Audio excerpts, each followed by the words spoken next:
أهلا بكم مشاهدينا الأعزاء في هذا الفيديو الجديد. لا تنسوا دعمنا بالإعجاب بالفيديو والاشتراك في القناة ليصلكم كل جديد من الأخبار المحلية والعالمية.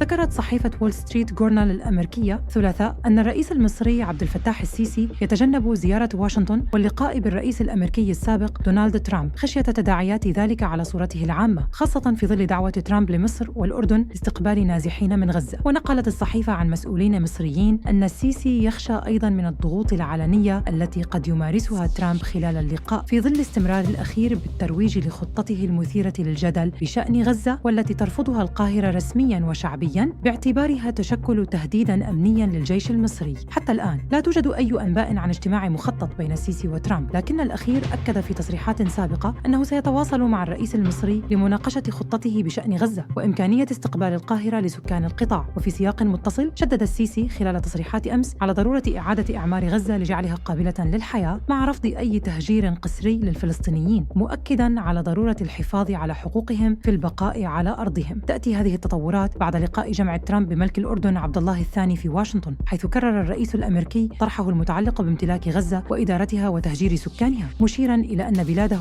تقدم دعماً مالياً كبيراً لمصر والأردن، لكنه أكد أنه لن يستخدم ذلك للضغط عليهما. من جانبه أوضح الملك عبد الله الثاني أن الدول العربية سترد على خطة ترامب خلال القمة المرتقبة في القاهرة يوم 27 من الشهر الجاري، مشدداً على أن هناك ضرورة لانتظار موقف مصر ومناقشة القضية أيضاً في السعودية. كما جدد موقف بلاده الرافض لتهجير الفلسطينيين في غزة والضفة الغربية عبر منشور على منصة إكس. وفي سياق التحركات الدبلوماسية، زار وزير الخارجية المصري بدر عبد العاطي واشنطن مؤخراً لبحث تطورات الوضع الإقليمي دون الكشف عن تفاصيل الاجتماعات مع المسؤولين الأمريكيين، لكنه أكد على موقف مصر الرافض للتهجير والداعم لإقامة دولة فلسطينية. وفي تطور لافت، نقل موقع انترسبت عن محللين عرب وإسرائيليين أن تصريحات ترامب الأخيرة بعدم استخدام المساعدات المالية لمصر والأردن كوسيلة للضغط تعكس تراجعاً عن موقفه السابق، حيث كان قد صرح بأن البلدين سيقبلان بخطته لأنهما يعتمدان على المساعدات الأمريكية. وأكد المحللون أن خطة ترامب بشأن غزة لن تتحقق، مشيرين إلى أن وقف المساعدات الأمريكية عن مصر والأردن لن يكون له تأثير جذري على استقرار البلدين، لكن قبول الخطة قد يؤدي إلى عواقب وخيمة عليهما. منذ 25 من يناير كانون الثاني يواصل ترامب الترويج لمخططه المتعلق بتهجير الفلسطينيين من غزة إلى دول مجاورة، لا سيما مصر والأردن، وهو ما قوبل برفض قاطع من البلدين، وانضمت إليهما دول عربية أخرى ومنظمات إقليمية ودولية في موقف يعكس إجماعاً على رفض أي محاولة لفرض حلول قسرية على الفلسطينيين. نشكركم على وقتكم.